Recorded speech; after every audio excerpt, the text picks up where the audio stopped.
এবার আমরা মাতৃভক্ত বীরেন্দ্রনাথ মজুমদারের সঙ্গে আপনাদের পরিচয় করিয়ে দেব। বীরেন্দ্রনাথের বাড়ি বাগেরহাট জেলার মোড়লগঞ্জ থানার চণ্ডীপুর গ্রামে। বার্ধক্যজনিত নানা অসুখে ভুগছেন তার মা, আর অসুস্থ মায়ের সার্বক্ষণিক সেবা যত্ন নিয়েই ব্যস্ত থাকেন বীরেন্দ্রনাথ মজুমদার।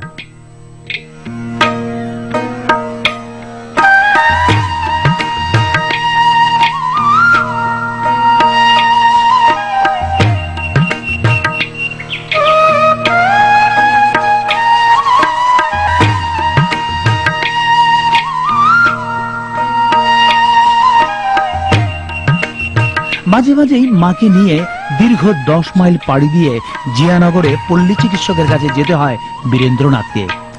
প্রায় যোগাযোগ বিচ্ছিন্ন চণ্ডীপুরের রাস্তাঘাট না থাকায় যানবাহনের কোনো ব্যবস্থাও নেই, কিন্তু মাকে তো চিকিৎসকের কাছে নিতেই হবে।